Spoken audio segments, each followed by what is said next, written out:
I do remember one formative influence in my undergraduate life. There was an elderly professor in my department who had been passionately keen on a particular theory for, a number of years. And one day an American visiting researcher came and he completely and utterly disproved our old man's hypothesis. The old man strode to the front, shook his hand and said, "My dear fellow, I wish to thank you. I have been wrong these 15 years. And we all clapped our hands raw. That was the scientific ideal of somebody who had a lot invested, a lifetime almost invested into theory. And he was rejoicing that he had been shown wrong and that scientific truth had been advanced.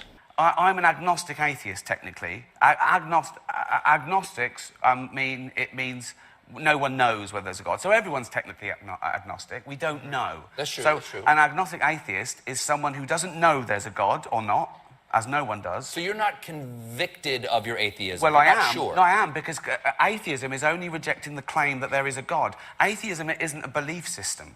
Atheism. So this is atheism in a nutshell. You say there's a God. I say, can you prove that? You say no. I say, I don't believe you then. So you believe in one God, I assume? In three persons, but go ahead. Okay, so you believe... Okay. So...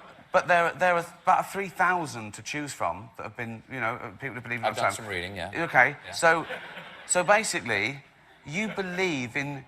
You deny one less God than I do. You don't believe in 2,999 gods, and I don't believe in just one more. Right. You're just believing Stephen Hawking, and that's a matter of faith in his abilities. Yes. You don't know it yourself. You're accepting that because someone told you. Yeah, well, but science is constantly proved all the time. You see, if we take something like any fiction, in any holy book, in any other fiction, and destroyed it, okay, in 1,000 years' time, that wouldn't come back just as it was. Yes. Whereas if we took every science book, right, and every fact, and destroyed them all, in 1,000 years, they'd all be back, because all the same tests would be the same result. That's good. That's really good. So That's really good. I don't need faith in science. How do you feel that everyone relate yourself and relate you to an alien culture icon worldwide? Well, I thank the audience for that, but I've been doing this for over 20 years. Before the internet existed and before the memes came along. And so that's all great, but I really don't care about it.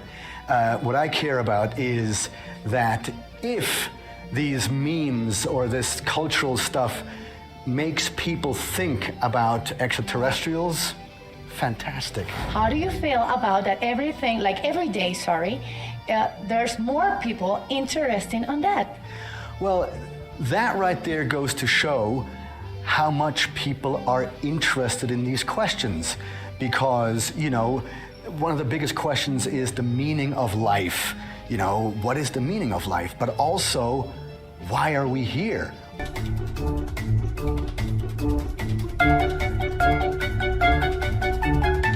You're worried that you will die before aliens come visit you. Okay, there are hallucinogenic drugs that can solve that problem. And your brain won't know the difference. So here's the thing. If you want to communicate with intelligent aliens across the gaps of space, you would use things that move at the speed of light. Radio waves have good sort of penetration properties of interstellar gas clouds and this sort of thing. All right, so now let's find a planet and send a radio signal. Well, that radio signal is going to have to arrive there at a time where they have not only intelligence, but technology. Suppose some other civilization was sending us radio waves and it arrived 200 years ago. Presumably, we would have counted ourselves among the ranks of intelligent creatures in the universe at that time, but we would have had no capacity to receive radio waves because radio waves weren't discovered yet. And so, in fact, if you want to communicate with a civilization, it has to be right in the slice of time where the life on that planet achieved complexity and intelligence and technology. And maybe technology is not a forever thing. Maybe technology escalates to the point where it becomes so dangerous that they render themselves extinct. So perhaps there's only a narrow window over which you could actually have a radio wave conversation with aliens. So I think the only hope, really, is that we get visited by highly intelligent aliens that figured out a way to cross the gaps of space-time, but thereby not being limited by the speed of light as a speed limit of the universe. As we say, speed of light is not just a good idea, it's the law. But if you warp space-time, you can cheat that, as they do in Star Trek with their warp drives and things. So if they would visit us. Now, you were depressed before. You don't know depression until what I'm about to tell you. So now imagine if they visit us in a spacecraft. What are we doing now? In the United States, we don't even have a spacecraft to launch our own astronauts. We're hitching a ride we're buying seats on the Russian for tens of millions of dollars, okay? And what will that do? It will go into low Earth orbit where we will boldly go where hundreds have gone before, all right? That is the state of human space exploration at this moment. Now aliens come from the gaps of space and they land. Okay. I have two hypotheses. Three. One of them is they have already landed, but they accidentally arrived during Comic-Con. And no one could distinguish them from any other costumes that were being worn. And then they left because no one cared that they came. So it's a remote possibility, but I'm allowing that in the probability of this. All right.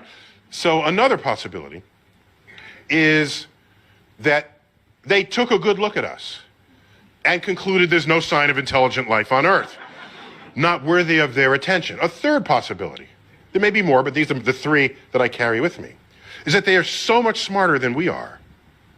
And by the way, what would that take? Not much. But what's the next closest animal to humans in intelligence? Chimpanzees, chimps. And what's the DNA difference? 2% tops? Yet, what's the most they can do? They can stack boxes and reach a banana? Okay, maybe they'll put up an umbrella, rudimentary sign language, maybe. Our toddlers do that. Our toddlers. So here's only a 2% difference in DNA, and the chimp is stacking boxes, but we have poetry and music and the Hubble telescope. So our hubris ends up saying, what a difference that 2% makes. What a difference that makes. Maybe that difference is just as small as the 2%. Maybe the difference between the Hubble telescope and stacking boxes is as small as the 2% indicates. Because now consider some other species, 2% beyond us, just as we are 2% beyond the chimp. What would we look like to them? They would roll the smartest human Stephen Hawking, roll him forward and say, this one is slightly smarter than the rest because he can do astrophysics calculations in his head, like little Timmy over here who just came back from preschool. Alien Timmy. Oh, look, you just composed your 12th sonnet. That's beautiful. Oh, you just re-derived the fundamental principles of calculus. Let's put it on the refrigerator door. Yes, that's what their toddlers would be doing because our toddlers do what the smartest chimps do. If aliens came and they had only that much more intelligence than us. So the notion that we're going to find some intelligent life and have a conversation with it? When was the last time you stopped to have a conversation with a worm? Or a bird? Oh, well, you might have had a conversation, but I don't think you expected an answer, all right? So we don't have conversations with any other species on Earth with whom we have DNA in common. To believe that some intelligent other species is going to be interested in us enough to have a conversation?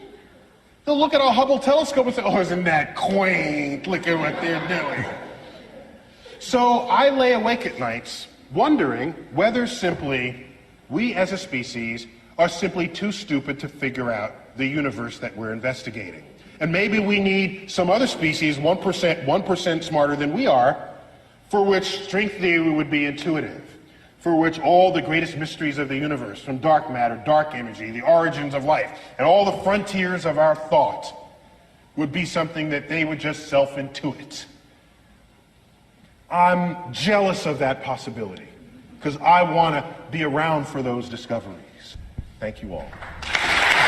Pues para mí, un genocidio, que quieren acabar con los españoles y con todo lo que se ponga, porque no es una vacuna, es un producto para emergencias, que la OMS así lo ha declarado.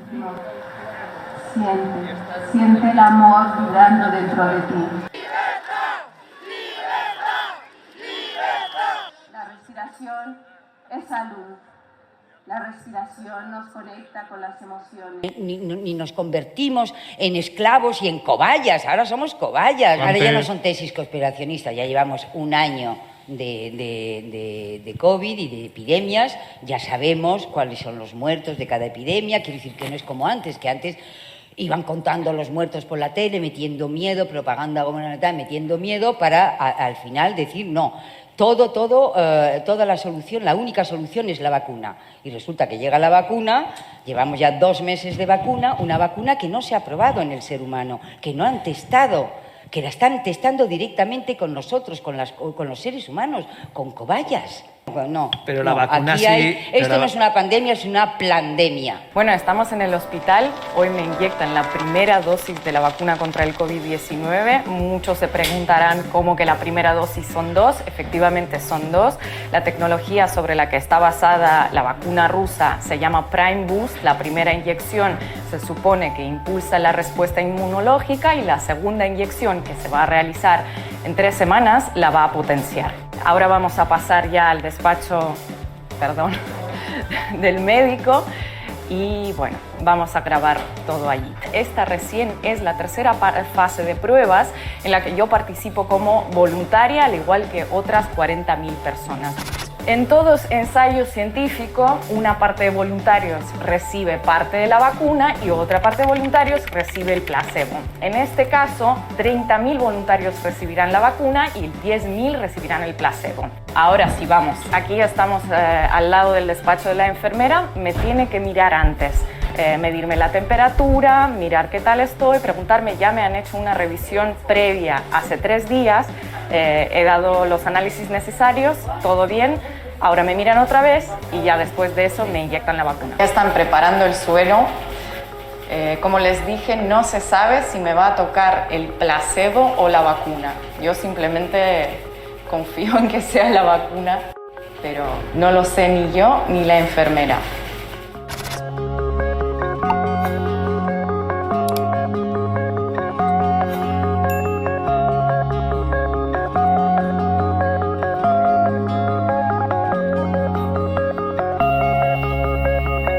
Ya está.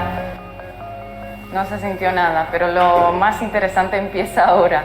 El ensayo va a durar 180 días y a lo largo de esos 180 días los voluntarios tendrán que bajar una aplicación mediante la cual van a mantener la relación constante con el médico. ¿Qué es lo que se va a comprobar a lo largo de estos 180 días? Primero, si la vacuna es segura, y segundo, si es eficaz. Después de hacerme la vacuna tengo que esperar media hora y que me vea el médico. Medimos la fiebre, la tensión, me preguntan qué tal me siento después de inyectarme, nada más unos minutos después. Yo me siento bien, espero que haya sido la vacuna y no el placebo. ¿Has escuchado las últimas declaraciones de Miguel Bosé? Imagino que sí. Sí. ¿Qué te parecen? Pues muy bien dicho. ¿Opinas como él? Pues claro, porque esto es una farsa. Una persona que ha perdido algún familiar por el COVID, ¿qué le dirías? Pues que le han podido engañar porque no se han hecho autopsias ni nada. ¿En qué se basa para decir que la pandemia no existe? Pues porque hay muchas incongruencias. Hay una cosa que es el sentido común. Todos los años se han tenido gripe y se ha parado la vida por eso, ¿a que no? Yo he pasado el virus. Estuve 3 días en el hospital, con 29 años. Le puedo asegurar que el coronavirus existe. A usted le han podido decir, mira, tiene coronavirus, pero tienen que especificarle cuál. porque si no, no vale. Yo estoy en mi derecho de respirar libremente. Pero va sin mascarilla, está prohibido, es obligatorio llevar mascarilla. Nosotros necesitamos respirar oxígeno. Si no respiramos oxígeno, nuestro cuerpo se acidifica. Bueno, con la mascarilla respiramos oxígeno también. No se respira oxígeno. Para usted, la pandemia no existe, como ha dicho Miguel Bosé. Usted comparte su opinión, ¿no? Pues sí. Yo le pregunto por las vacunas. Usted efectivamente no se la va a poner, ¿no? La vacuna. No, porque esa vacuna, yo sé lo que trae. ¿Por qué lo sabe? Porque me he informado. ¿Dónde? Pues mira, yo me he informado donde tengo que informarme. It's a scientific process that leads the scientific community to make certain conclusions. And if you accept, for instance, evolutionary biology, and yet you reject something like vaccination, which is made from the exact same process. There are all of these scientists all over the world through decades of time, hundreds of years, that have come to the same conclusion and have learned things about how our immune system works, how to prevent other diseases based off of previous efforts. Immunization is just the end result of the scientific process. And you can't really reject the validity of vaccination without also rejecting the scientific process the exact same way a creationist does. There are any number of reasons why individuals do reject vaccines, and it's not based on science, again, any more than rejection of evolution is based on science. Sometimes it's against big business.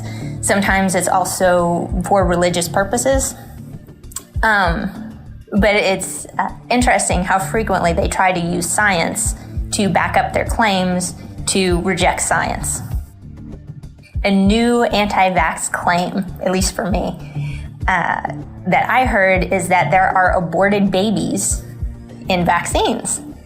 And so they were saying, oh, you know, I'm Christian, I'm pro-life, I can't take vaccines because there's aborted babies in them. It goes against my religious beliefs.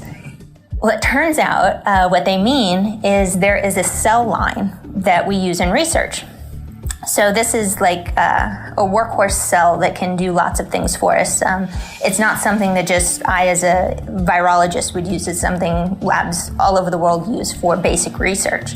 And it's called 293 T cells. And they're made from tissue from an aborted fetus. But they aren't actually used in the generation of vaccines, and it's a research tool. And incidentally, it's a research tool that has saved more lives than any individual one of us on this planet could ever hope to achieve. But they don't see it that way. They refuse vaccines because of its connection to aborted tissue, while at the same time not also refusing all of the other medical technologies that have resulted from this exact same cell line, which is virtually all of them. Like I said, this is a very standard cell line. So in that particular case, they're using religion as an excuse to be anti-science. In my field, virology, we are at a point right now where we have these killers, these viruses that have terrorized humanity and our ancestors since the beginning of time. We're now domesticating them and having them do our bidding. They are treating our genetic diseases. They are treating our deadly cancers. They're giving blind children the ability to see. They're giving cancer patients who had 2 months to live their entire lives back. It's incredible. And we can do it because we have gained the knowledge to understand what viruses are and how we can use them to our benefit. I've got viruses to cure blind people. I don't need Jesus for that. I mean, I do. Seriously, I don't need a God to save me from cancer. It's like I know that there's a scientist out there working on a virus to treat any disease I could come up with at this point. From Alzheimer's to, again, like there are so many different kinds of cancers. We're going after all of them. And it's working. So I've got my viruses. I don't need a God.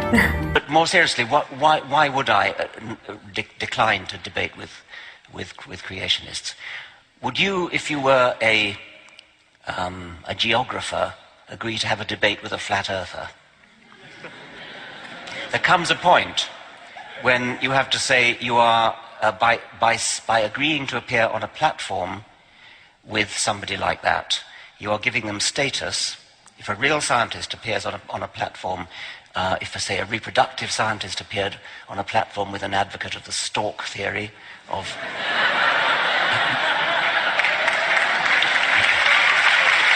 Thank you. But I will say this, that I've never actually dared to use the formula that my colleague Robert May, Lord May, who is one of Britain's most... actually, he's Australian, come to think of it. Most distinguished scientist. He was the government chief scientific advisor for a while and then president of the Royal Society. What he says when he's asked to have a debate with a creationist is, that would look great on your CV, not so good on mine. Behold the atheist's nightmare. Now, if you study a well-made banana, you'll find on the far side there are 3 ridges. On the close side, 2 ridges. If you get your hand ready to grip a banana, you'll find on the far side there are 3 grooves, on the close side 2 grooves. The banana and the hand are perfectly made one for the other. You'll find the maker of the banana, Almighty God, has made it with a non-slip surface.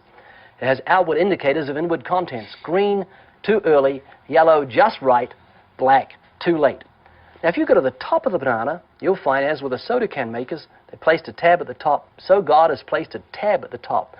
When you pull the tab, the contents don't squirt in your face. You'll find the wrapper, which is biodegradable, has perforations. Notice how gracefully it sits over the human hand. Notice it has a point at the top for ease of entry. It's just the right shape for the human mouth. It's chewy, easy to digest, and it's even curved toward the face to make the whole process so much easier. Last comment on Richard Dawkins. It'll be quick.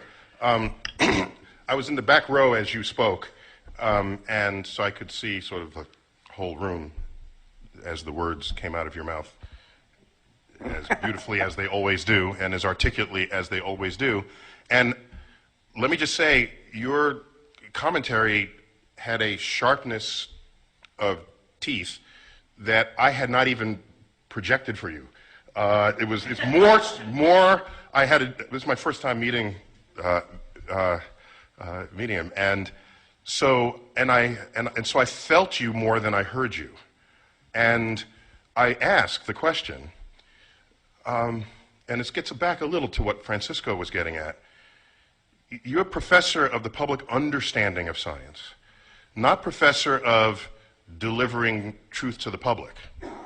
And these are 2 different exercises. One of them is you put the truth out there, and like you said, they either buy your book or they don't. Well, that's not being an educator. That's just putting it out there. Being an educator is not only getting the truth right, but there's got to be an act of persuasion in there as well. Persuasion isn't always, here's the facts, you're either an idiot or you're not. It's here are the facts, and here is a sensitivity to your state of mind, and it's the facts plus the sensitivity, when convolved together, creates impact. And I worry that your methods and how articulately barbed you can be ends up simply being ineffective when you have much more power of influence than what is currently reflected in your output. I gratefully accept the rebuke.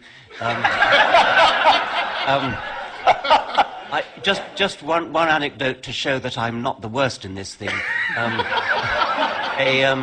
A former and highly successful editor of New Scientist magazine, who actually built up New Scientist to great new heights, was asked, "What is your philosophy at New Scientist?" And he said, "Our philosophy at New Scientist is this: science is interesting, and if you don't agree, you can fuck off."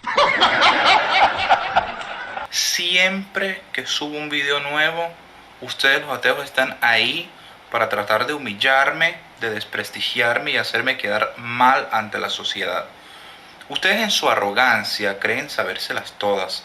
Tienen un ego que es más grande que Dios incluso.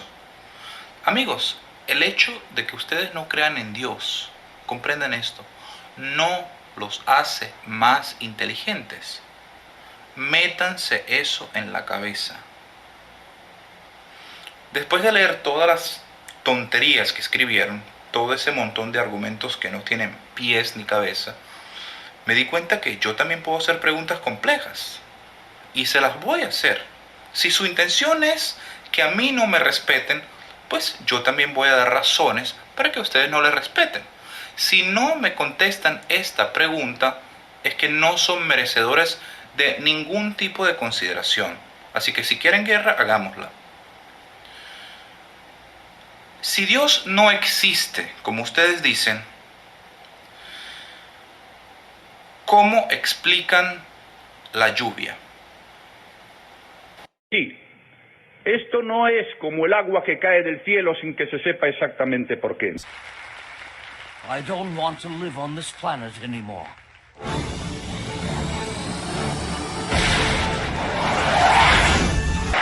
This is probably going to be the most simplest one for you to answer, but what if you're wrong?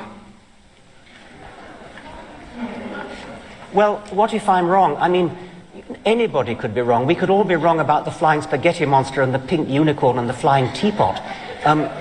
You happen to have been brought up, I would presume, in the Christian faith.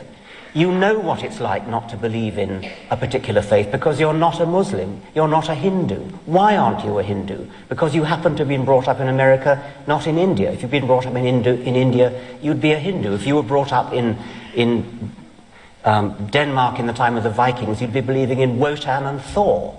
If you were brought up in classical Greece, you'd be believing in Zeus. If you were brought up in Central Africa, you'd be believing in the great Juju up the mountain. I mean, there's no particular reason to pick on the Judeo-Christian God in which, by the sheerest accident, you happen to have been brought up, and ask me the question, what if I'm wrong? What if you're wrong about the great Juju at the bottom of the sea?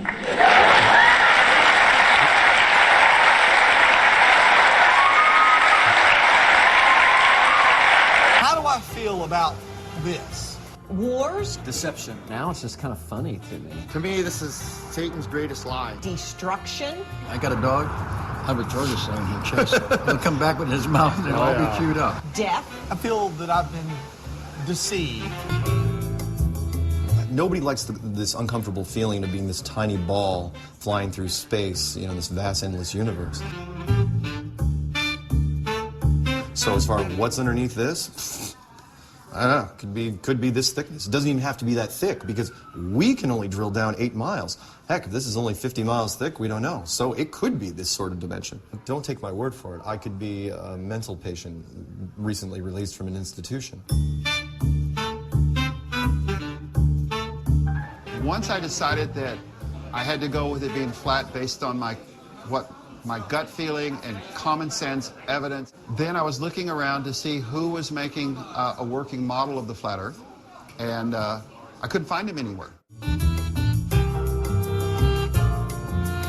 I guess I was the chosen one, or the calling, because I had the skills to do this. I just put some ice in here because the sun, as it goes around, pretty much keeps this area melted.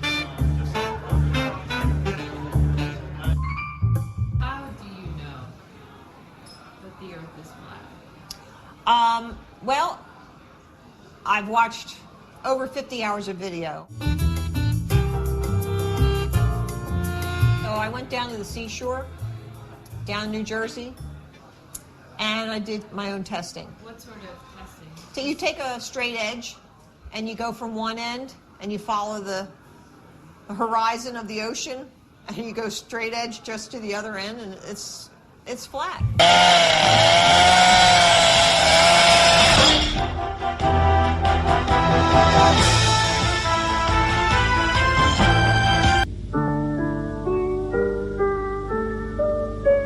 El 21 de junio, las sombras producidas por las columnas de un templo o un palo vertical se achicaban cuando el mediodía se acercaba. Y a medida que pasaban las horas aproximándose a las 12, los rayos del sol se deslizaban al interior de un pozo profundo que otros días quedaba en la sombra.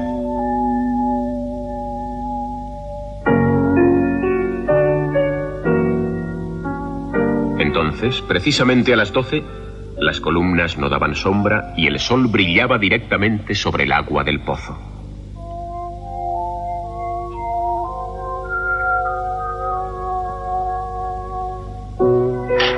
En ese momento, el sol se encontraba exactamente encima.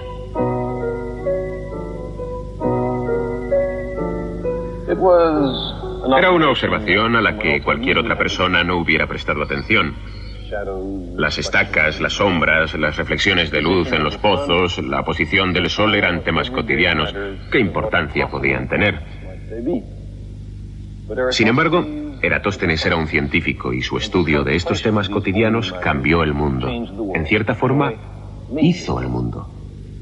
Porque Eratóstenes tuvo la presencia de ánimo de experimentar, de llegar a preguntarse si aquí, cerca de Alejandría, una estaca daría sombra al mediodía el 21 de junio.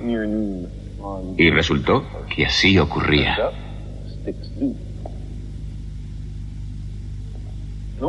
Alguna persona muy escéptica diría que el informe de Sagan estaba equivocado. Sin embargo, era una observación acertada. ¿Por qué iba a mentir nadie sobre un tema como este? Eratóstenes se preguntaba a sí mismo cómo era posible que en el mismo momento una estaca en Sagan no diera sombra y una estaca en Alejandría, que estaba a 800 kilómetros al norte, diera una sombra muy definida. Aquí tenemos un mapa del antiguo Egipto. He colocado dos obeliscos. Uno aquí en Alejandría y otro en Sagan. Si en un momento dado ninguno de los dos diera sombra, ninguna sombra, sería perfectamente comprensible siempre que la Tierra fuera plana. Si la extensión de la sombra de Sagan es la misma que la de Alejandría, también tendría sentido en una Tierra plana. Pero, ¿cómo es posible, se preguntaba Eratóstenes, que en el mismo instante no hubiera sombra alguna en Sagan y, sin embargo, sí la hubiera en Alejandría? La única respuesta era que la superficie de la Tierra era curva. No solamente esto, sino que cuanto mayor era la curvatura, mayor era la diferencia en el tamaño de las sombras. El Sol está tan lejos que sus rayos se hacen paralelos cuando alcanzan la Tierra. Obeliscos situados en diferentes ángulos con relación a los rayos del Sol darán sombras de diferentes tamaños. Según la diferencia observada en el tamaño de la sombra, la distancia entre Alejandría y Siena tendría que ser de un arco de 7 grados. Según esto, si se pueden imaginar estas estacas llegando hasta el centro de la Tierra, se cruzarían con un ángulo de unos 7 grados. 7 grados es más o menos la 50ª parte de una circunferencia de la Tierra completa, de 360 grados. Eratóstenes sabía cuál era la distancia entre Alejandría y Sagan. Sabía que era de 800 kilómetros. ¿Por qué? Porque contrató a un hombre para que midiera la distancia con el fin de poder hacer el cálculo de que hablo. Bien, 800 kilómetros por 50 son 40.000 kilómetros, y esa debe ser la circunferencia de la Tierra. Esa es la distancia que hay que recorrer para dar la vuelta a la Tierra. Y es la respuesta correcta. Eratóstenes no tenía más herramientas que palos, ojos, pies y cabeza, y un gran deseo de experimentar. Con estas herramientas dedujo correctamente la circunferencia de la Tierra con una enorme precisión y un porcentaje de error mínimo. Su cálculo fue bastante bueno, considerando que lo hizo hace 2.200 años.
People often ask me, if we're descended from chimpanzees, how come there are still chimpanzees?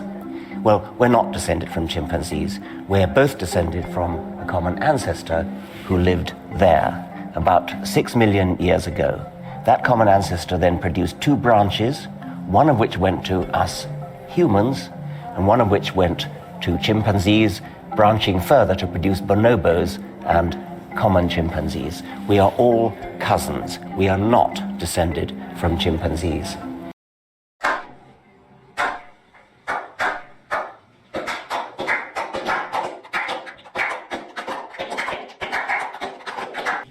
Pase de esa Biblia para acá. Allá hay una línea de poder de Dios. Yo lo declaro. Allí hay. Pase. Corra. Pase. Camina y pase.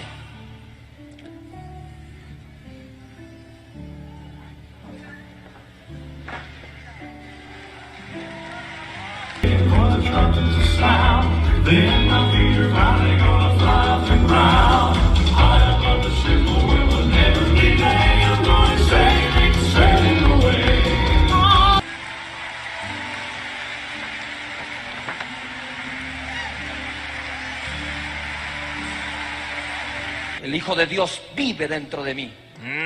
Mira con la cara que te mira Conan. Para mí que sos un mentiroso.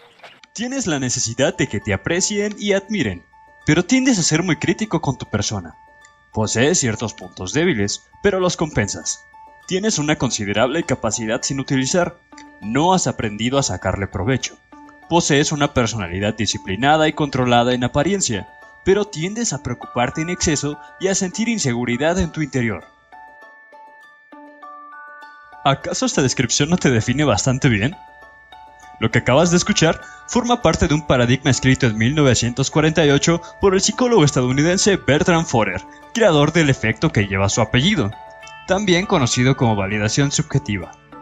Este psicólogo utilizó este texto como parte de un experimento que realizó con jóvenes universitarios a los que les hizo contestar un test de personalidad y luego les entregó esta evaluación personalizada con la que todos quedaron conformes, aunque en realidad era la misma.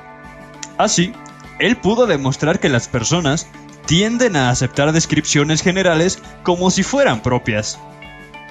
Más de un cuarto de la población mundial dice creer en la astrología. Son un grupo mayor que el de los que creen en Dios, sin importar de cuál religión sea. Día tras día, se publica en los medios de comunicación más contenido de astrología que de ciencia. Irracionalmente, somos bombardeados con estereotipos sin sentido alguno. Pero en sí, ¿qué es la astrología? La astrología es un sistema primitivo de creencias basadas en pseudociencias. Presume con arrogancia que los humanos somos el punto céntrico del universo y que además el movimiento de los planetas tendría una influencia directa sobre nuestra vida, sobre nuestra carrera, en nuestra vida amorosa o en nuestras desgracias. Fue desarrollada en el siglo II por el filósofo Claudio Ptolomeo y no se ha actualizado desde entonces, a pesar de que se han descubierto nuevos planetas y que el eje de rotación terrestre tenga en verdad 33 grados de inclinación en relación al zodiaco de Ptolomeo. La astrología surge fundamentalmente de un sentimiento irracional muy común, que es la necesidad de la seguridad ante la incertidumbre. El ser humano, muchas veces defraudado por las desdichas y fraudes de esta vida, tiende a buscar una esperanza o una justificación de sí mismo que trascienda a lo que le rodea. Pero vaya, no seamos tontos, no necesitamos acudir con un brujo a que nos diga que mañana saldrá el sol de nuevo. Hay una gran cantidad de evidencia de que tanto en la astrología y en otras ramas usan declaraciones generales y luego siguen la conversación según las respuestas de los clientes. Pero el único objetivo que tiene realmente la astrología es promover la ignorancia. Se burla de nuestra inteligencia, haciéndonos creer que a Marte le importamos en lo más mínimo y por ello ejercerá una influencia mágica sobre nosotros. Observemos esto. Aquí tengo dos periódicos distintos publicados en la misma ciudad y el mismo día. Veamos qué publican sobre astrología. Supongamos que su signo es Libra, nacido entre el 23 de septiembre y el 22 de octubre. Según el astrólogo del New York Post, transigir alivia tensiones. Parece un poco vago, ¿no? Y ahora, de acuerdo con el astrólogo del New York Daily News, dice, exija más de sí mismo. Resulta vago y muy diferente además. Es interesante discernir que estas predicciones no son predicciones, dicen lo que se debe hacer más no lo que va a pasar. Están redactadas deliberadamente para ser tan vagas que cualquiera pueda aplicarlas. Además, es obvio, se contradicen. La astrología puede ponerse a prueba con la vida de dos mellizos. Hay muchos casos reales como este. Un mellizo muere en la infancia debido a un accidente hípico o es fulminado por un rayo. Pero el otro tiene una vida larga y próspera. Supongamos que se trata de mí. Que mi gemelo y yo naciéramos precisamente en el mismo sitio y con solo unos minutos de diferencia. Los mismos planetas estarían apareciendo al momento de nacer. Si fuera válida la astrología, ¿cómo podrían ser tan profundamente diferentes nuestros destinos? Resulta que ni los astrólogos están de acuerdo entre sí acerca de lo que significa un horóscopo.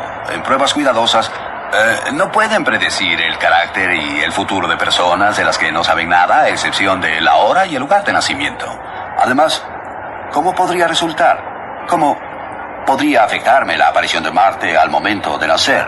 Entonces, o ahora. Nací en una habitación cerrada, la luz de Marte no podía entrar. La única influencia de Marte que podría afectarme sería su gravedad, pero la influencia gravitatoria del obstetra sería mucho mayor que la influencia gravitatoria de Marte. Marte es mucho más grande, pero el obstetra está mucho más cerca. Science is a discipline of investigation and constructive doubt, questing with logic, evidence and reason to draw conclusions. Faith, by stark contrast, demands a positive suspension of critical faculties. Science proceeds by setting up hypotheses, ideas or models, and then attempts to disprove them. So a scientist is constantly asking questions, being skeptical. Religion is about turning untested belief into unshakable truth through the power of institutions and the passage of time. Suppose it's all true, and you walk up to the pearly gates and you are confronted by God.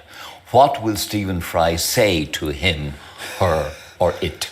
I will basically, what's known as theodicy, I think. I'll say bone cancer in children? What's that about? How dare you? How dare you create a world in which there is such misery that is not our fault? It's not right. It's utterly, utterly evil. Why should I respect a capricious, mean-minded, stupid God who creates a world which is so full of injustice and pain? That's what I'd say. And you think you're going to get in on No, that? but I wouldn't want to. I wouldn't want to get in on his terms. They're wrong. Now, if I died and it was Pluto, Hades, and if it was the 12 Greek gods, then I would have more truck with it, because the Greeks they didn't pretend not to be human in their appetites and in their capriciousness and in their unreasonableness. They didn't present themselves as being all-seeing, all-wise, all-kind, all-beneficent. Because the God who created this universe, if it was created by God, is quite clearly a maniac, utter maniac, totally selfish, we have to spend our life on our knees thanking him?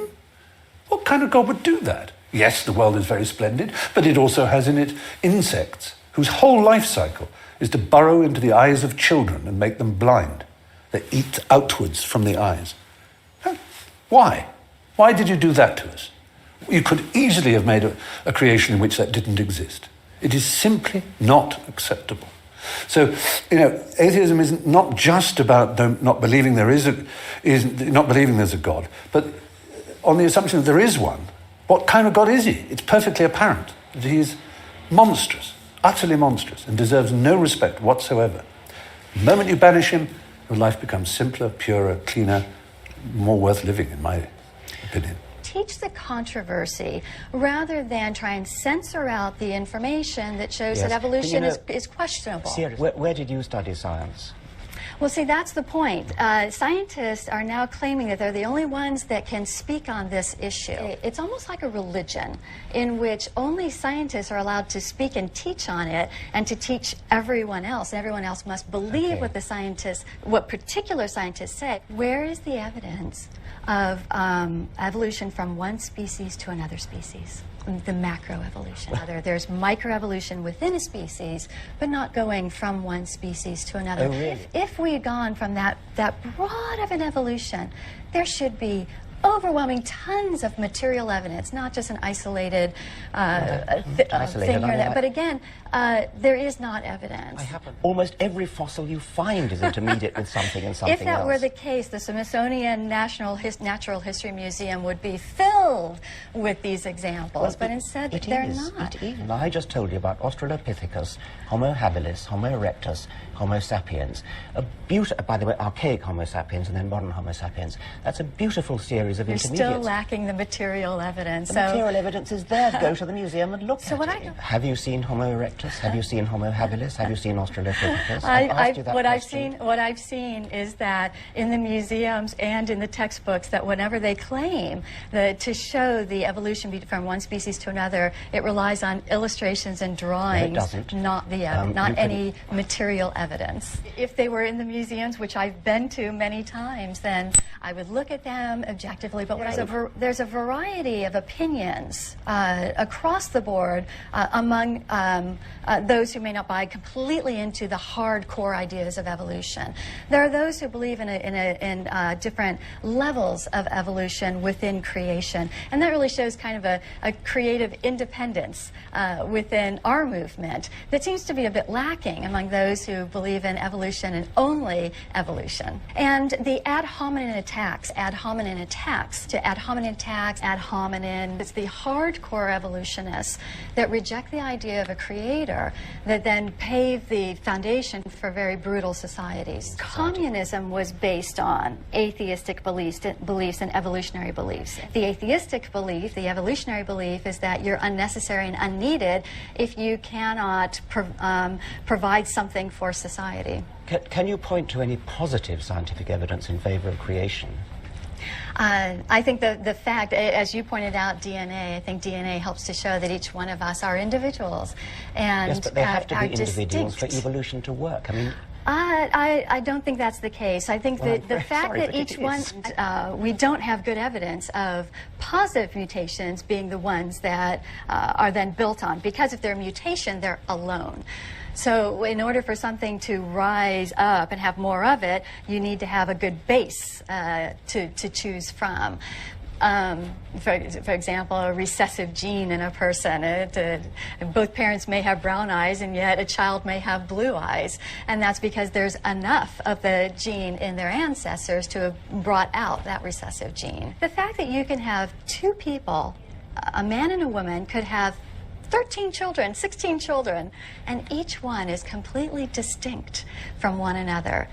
That shows that even though they came from a common parentage, that yet there's still a creative element for each one of those human beings. The information that shows that evolution is questionable. Seriously, there isn't a controversy. There may be a controversy within evolution about certain details, but the fact of evolution is uncontroversial. I mean, whether you like it or not, we're cousins of chimpanzees, we're slightly more distant cousins of monkeys, etc. I mean, pig's teeth are really irrelevant. Of course you can dig up mistakes and even outright fraud. I mean, the Piltdown hoax was an outright fraud. But that was never used as evidence for evolution. It was just a particular case of somebody in the 1920s who fraudulently made up a fossil. There's no evidence of evolution from one species to another. Oh, really? And I mean, the evidence is actually rather substantial. It's not just fossils, you know. I mean, it's DNA. Presumably, you're not concerned about DNA. You accept the existence of DNA, do you? I think DNA helps to prove that each person is an individual created and as distinct from one another. If you look at the DNA of all animals and all plants, what you find is a beautifully arranged hierarchy. You find that our DNA is close to chimpanzees, slightly more distant from monkeys, slightly more distant still from rats, slightly more distant still from lizards. The whole thing falls into a beautiful hierarchical pattern, just like a family tree. It is a family tree. How would you explain that? And where is the evidence? Well, the evidence is in the DNA. Excuse me.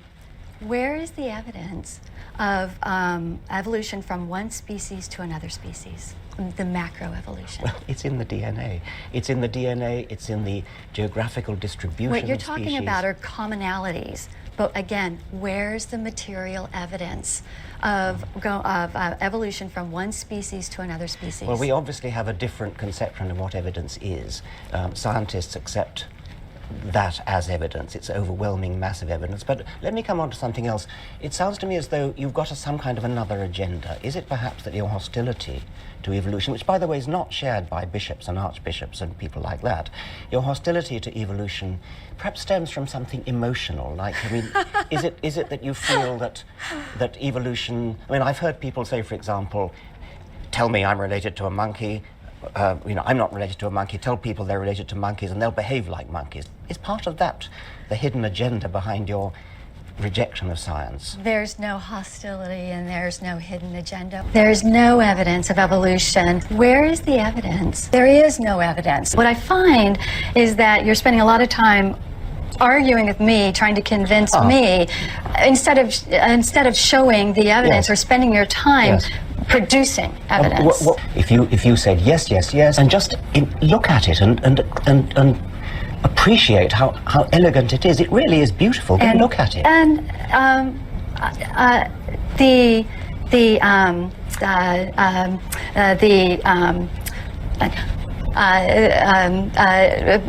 we're ignorant. I was watching an interesting video. There was a video with this woman, Wendy Wright. I found it very interesting to watch because I saw you making all the good arguments. But a good argument will never make headway if the participants don't agree to certain basic rules of engagement. Yeah. And I just, at some point, I was wondering if it was fighting a just losing battle. And so did you find that satisfying, that conversation with her? Of course not, no.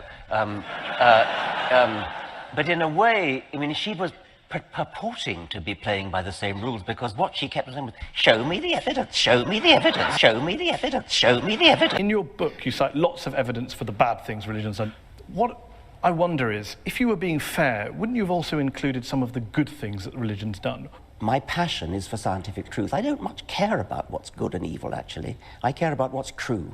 I mean, do you actually believe in your Muslim faith? Do you believe that Muhammad split the moon in two? Do you believe that Muhammad flew to heaven on a winged horse, for example? I pay you the compliment of assuming that you don't. No, I do. I believe in miracles. You believe that? Yes. You believe that Muhammad went to heaven on a winged horse? Yes, I believe in God. I believe in miracles. I believe in revelation. I mean, the point here is that let's assume I'm wrong, Richard. I'm wrong. Let's assume I'm wrong. I'm wrong. I'm happy to concede that, Richard. I'm happy to concede it. I'm wrong. All religions are wrong. God does not exist. We're all mad. The issue is, we exist. So my question to you is, why not acknowledge, for example, the good things that religion has done? Do you accept that religion has done good things, despite all of our mad beliefs and our miracles? I accept that individual religious people have done an enormous number of good things. Not driven by religion? Well, I mean, who knows? You're very mean-spirited. You won't give any credit at all. Take somebody like Martin Luther King, for example. Reverend Martin Luther King. Yes. Obviously, he was a cleric. If God doesn't exist, then doing something good in his name it's great that something good gets done, but there's no evidence at all that believing in God makes you more likely to do good things. I can't see any noble, logical connection between being religious and doing good things. I've never denied that religious people are doing good things and non-religious people are doing good things. I care about what's true. I'm an educator, I'm a scientist, and I want people to understand the truth about the universe in which they live. That's what I care about. And I regard religion as a distraction, and in some cases a pernicious distraction from true education, which I love and value the way you value and love your God. Can you not do both? Well, so long as they don't contradict each other. Richard. So long as they don't contradict each other. But if you actually believe Muhammad flew to heaven on a winged horse, that's an anti-scientific belief.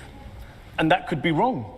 But that bloody well is wrong. But that doesn't change. Yeah. That doesn't change. How do you know it's wrong? Oh, come on.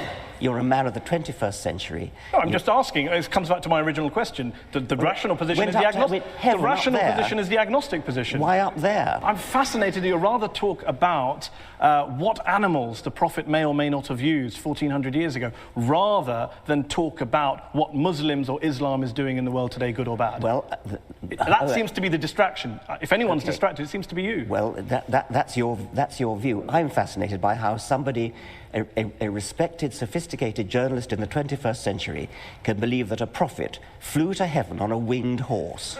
Let me ask you this. Are all people who hold beliefs in God and in miracles and the supernatural, do you regard them all as intellectually inferior to you?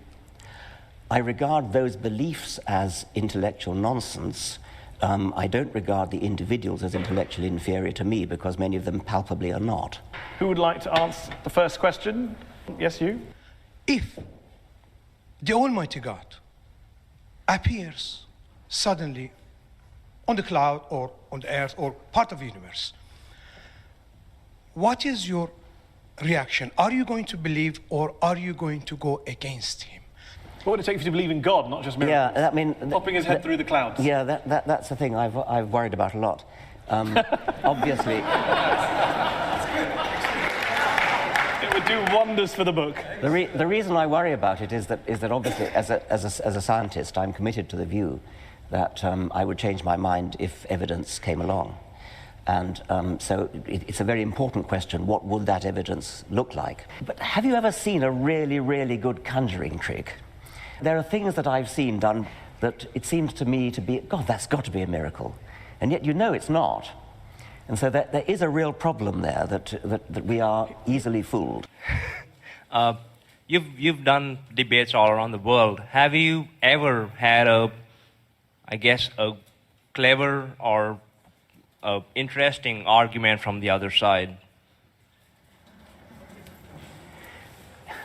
No.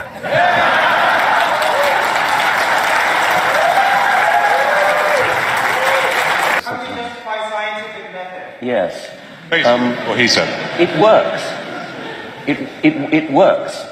Planes fly, cars drive, computers compute. It's an inductive argument. If you base medicine on science, you cure people. If you base the design of planes on science, they fly. If you base the design of rockets on science, they reach the moon. It works, bitches.